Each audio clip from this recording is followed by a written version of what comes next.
What if I told you that the first video I uploaded was a lie of omission? Because there's not one track on this property, there's 3. Well, in all fairness, 2 1/4 or 2 1/2. The back one's not finished, okay? So I just gotta be honest about that. I'm not trying to be misleading off the bat like some people may have thought I would have been. But I figured what better place to start than on the track that we have been using for drifting and autocrossing and hot lapping and all of the things of that nature that I was really hoping to do from the first video and from the first time walking out here. It's actually worked out and I'm super, super happy about it. My partner in crime.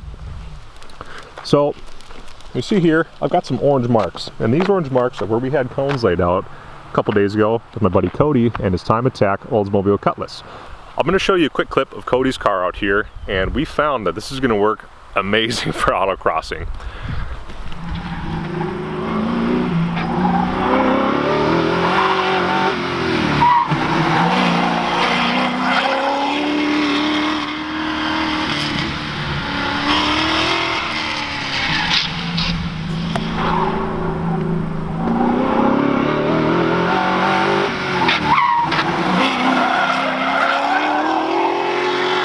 Hanging it.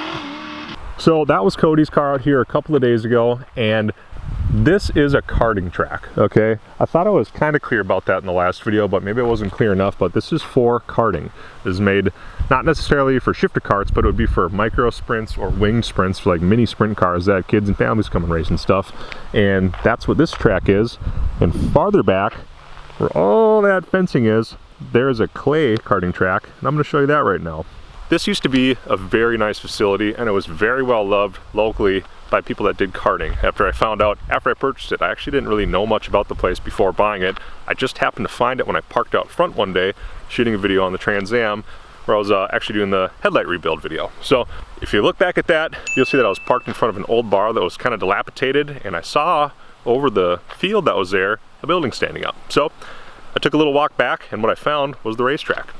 The last thing I'll say about it before we go and check out the other 2 tracks is that a month ago, this didn't technically exist in a 3-hour radius of right here. And what it's done for my friends and I has really, there's not really words for it. For me, my whole life growing up, I've had to travel far and wide to go do this stuff or even just watch it. And right now, it's 10 minutes from my house. So this to me is honestly like a life-changing thing. It's not, you know, whatever online, it's this physical thing. So if this goes away one day, this will still be here and we'll still be out here doing it. So anyways, let's go hop in the truck, we'll get the dog in the back, and I'll show you guys the rest of the property. It's his first time out here. It's finally clean enough, and I think tick-free right now, or I'm not too worried about him being out here in any way or shape or form. So over the last few weeks, I've been cleaning up back here too, off camera. I did find some needles and stuff, and not much else for like paraphernalia or whatever, but... Is this a 5 o'clock free crack giveaway? Back in the Love Shack, there was a guy that was using drugs, and he was kind of squatting back here, scrapping stuff, which is too bad. So you probably saw the semi-trailer removal. He actually cut all the roof bracing out of that stuff, and he kind of rendered that thing useless to me. You'd have to restructure the roof for it to be safe. I mean, with a little bit of snow on it in the winter, that thing could have collapsed any time like a pop can. It was really, really unbelievable. But up on top of this hill here, there's a ton of parking for camping and stuff, which I intend to do. If you've ever been to Brainerd International Raceway or anywhere you can camp, it's really, really cool because what you can do, you can go race all day or whatever, or your family can race or kart, or we can do drifting, autocrossing, you know, you name it. You can camp after and hang out and have a bonfire, and it's actually a really, really good time. So that's something that was very appealing to me about the property. It also came with a good 24 by 48 garage with a really nice slab inside of it that I use as a little bit of storage. So the karting track in the back was actually a banked oval clay track. So similar to the one in the front, but much, much steeper. Now, obviously it is underwater right now. This is the track that's on the back of the property. It's totally underwater right now. And honestly, this used to be a really, really fast karting track. And I'll show you a clip of it right here from when it was in operation. It's unrecognizable now, because back in the day, it was actually really, really nice. And it seemed like it was a lot of fun. And now that I've got a son, I can see having karting back here again and having families get together and do this sort of thing, because it'd be a lot of fun. And a lot of the kids that grew up racing out here, they'd go on to race full-size cars and sprint cars and stuff, and I'd heard that somebody actually ended up in NASCAR that was out here. I forget the guy's name, so if you know anything about it, drop a comment down below. It's actually just escaping me right now, but there's actually a little bit of history here, and a lot of people have come up racing here and at other clay tracks in the area, many of which have been shut down. So I gotta get a couple more dumpsters out here and get all that out of here, because all of that was scattered all through here and in the garage and everything like that, and it all got clumped up with sod and you name it. So it actually ended up being a big ball of crap basically, and it's all got to go. Now that you saw what used to be a pretty nice karting track back here in my wonderful debris piles, I'll show you what's back here.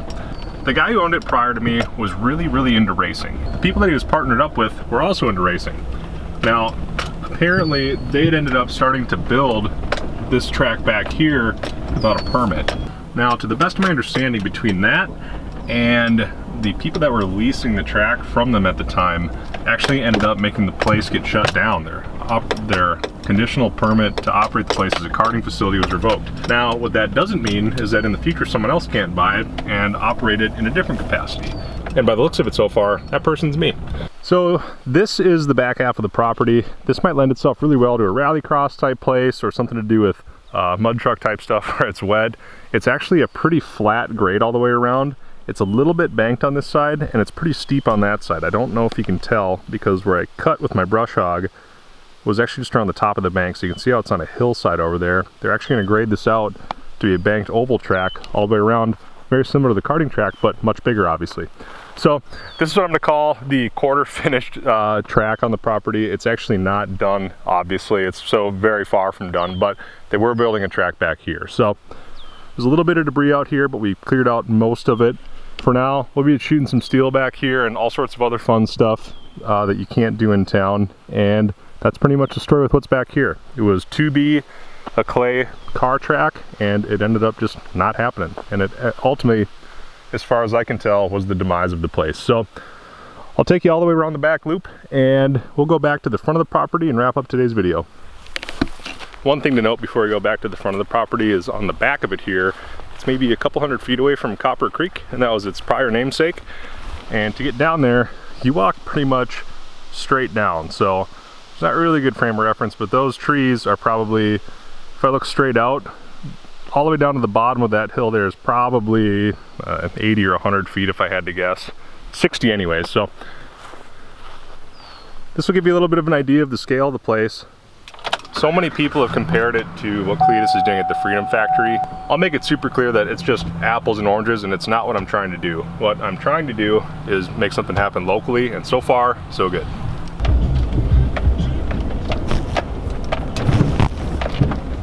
Not the smoothest sailing through here, but you get the idea.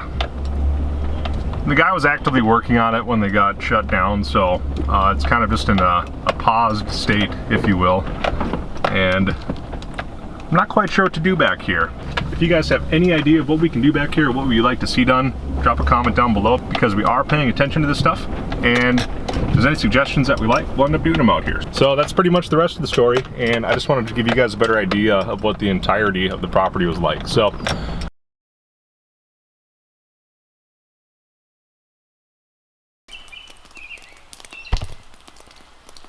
alright, so we saw a whole bunch of what was going on with the track outside. What you didn't see in the background is all the problems that I've been having with, it's just used equipment, which this was borrowed to me from a buddy. The cable's been repaired quite a few times, or the control cable maybe, but it ended up falling off and we had to jerry rig the engagement lever here to actually start working again. So the brush cutter works. Another problem I ran into is one of the blades on the bottom ended up having a bolt that was half broken off when I started using it. So you can see there, a 3/4 inch bolt broke clear in half. They chucked one of the little death wheel blades down there and rendered this inoperable again over a couple day period. So been limping this thing along. It's still working great now, so this thing's ready to rock again. This poor little Cub Cadet chucked a belt after I was out basically hang a field with it.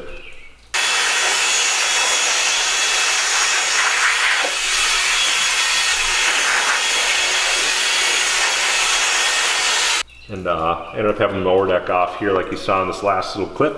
But got this thing all greased up, put back on, and this thing's ready to rock too. So You don't always need the newest, latest, greatest equipment or whatever to do the job or get it done, but having something decent is gonna help a lot. And so far, this and having a four-wheeler and this piece of equipment has made this job not a total nightmare, but it is a lot of work because there is a lot of square footage out there. So we improved the road a little bit, but today is so wet, can't really do much good with dirt on the skid steer. And as you can see, we brought in some fill, and my footprint in it basically just turned into something out of Jurassic Park. So hopefully next weekend we're gonna get some clean fill in here and have a really good driveway apron, and we'll repair the roadway a little bit where there's some low spots for the long term. So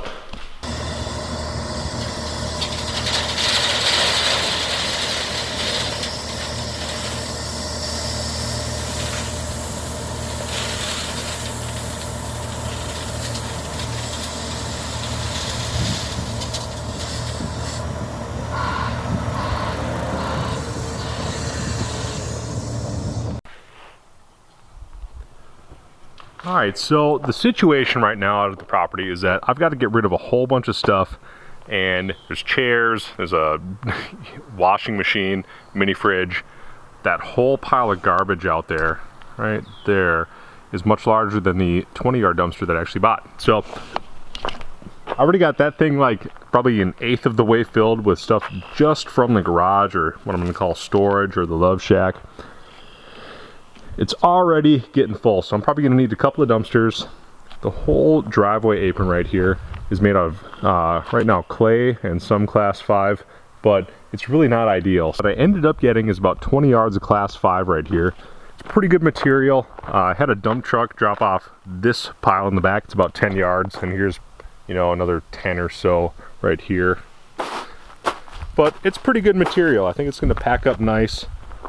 And what we're gonna do is make an apron from here all the way over to that man door right there.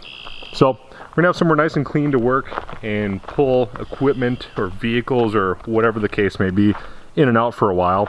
And we're gonna get rid of the clay because when it gets wet, it gets greasy, and it turns into a soupy, disgusting mess. Like right now, it's pretty good, but this will be a superior material at the end of the day.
Alright guys, so yesterday we had a ton of rain, or at least the last 2 days, and you'll see way off in the distance is a yellow stake that I placed today. So there's drainage here, and there's drainage all the way over on that side, and when they did this back in the day, it actually worked out really good, where the whole track would drain and whatnot off into a low spot outside of the track. So what I couldn't find all afternoon out here for, you know, an hour or so, and I was poking and prying around trying to find it in this silty water. So I couldn't find this right here, and that was really causing a problem because all the way through here, there's probably a foot or better of water. I mean, it was really a lot. So what I'm gonna do is stake this just out in front of it so I can find it super easy next time, just in case it gets plugged or whatever the case may be, because it's inevitably gonna happen again. And hope I can find a way to improve flow to it. But luckily, there's just a little bit of water left in here, and I can see clearly that it's draining. So I know the drain's not plugged. If it is plugged, it's got to fill up like 100 feet of pipe or so before it actually is going to stop flowing right now. So what I was looking around in yesterday is this clay kind of sedimenty water, and you just can't see anything. You put your finger in there a couple inches and you lose it. So anyways, that's an update on that. I'm marking drainage. There's a culvert over that way that I've got to open up and get water flowing under the little roadway there. But I think that's about all I've got to do for drainage on this part of the track. But in the meantime, I do have a guy coming with a tractor and trailer to come pick up a really old beat up semi trailer that's on the back of the property right now. So what I'm gonna do is just clean up here a little bit, and I'll probably stake this, paint it nice and bright orange, get my barrel out of here. At any rate, I'm good to go now. I can finally sleep tonight knowing that this is open and running, and move on to the next part of the video.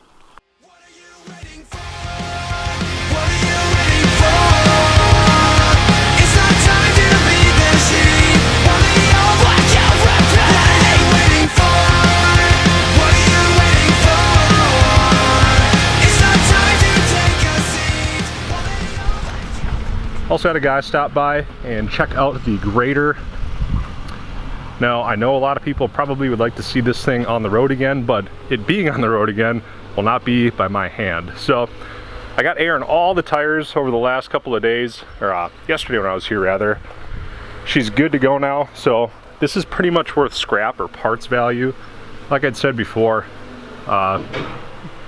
the meth head that was living out here ended up cutting a whole bunch of stuff out of here. Magneto's gone, and I forget what else. But anyways, all the wiring's gone. It's just not really going to be of much use to me at this time.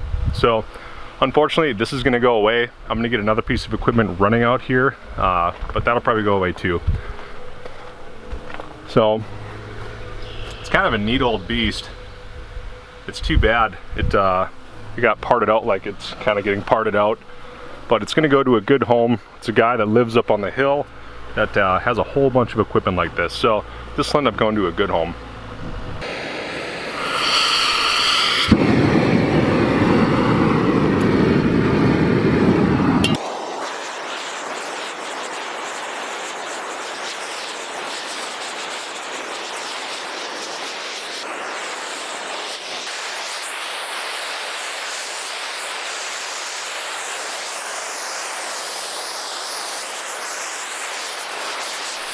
There you guys have it. We're gonna keep cutting grass out here, do a little bit of weed burning and whatnot. Buddy's out cutting grass right now, and his little guy's out playing on his dirt bike. I gotta put my kids far away from now. He's got that little guy set up and did a couple laps in it, so he had a lot of fun in that. And a lot of my free time lately has been getting spent cutting grass and just keeping it down. Hope you guys liked today's video. If you did, hope you hit the subscribe button. Having you guys subscribe to the channel, especially in such mass like you have lately, has just been super awesome, and it helps out the channel a lot. I hope you give it a thumbs up or share with somebody that you might think wants to see this. This is a ton of work, and it's as much as I expected and more. A lot of guys made it clear that, you know, it might be more than you're thinking and this and that, and it's all true. I mean, it's a lot of work, but I think also a lot of people underestimate the value of hard work. So that's enough on that. If you saw the first video, you can see what we've got already after, you know, a couple of months of playing and just keeping the grass down. Pretty soon we're going to start putting some money into it as far as fixing up the control building here, and hopefully seal coating some of the track and cracks and whatnot, so I can just kind of preserve what's here in addition to getting barriers and things like that. So that's what I got for today's video. I hope you guys liked it, and I'll see you guys in the next one.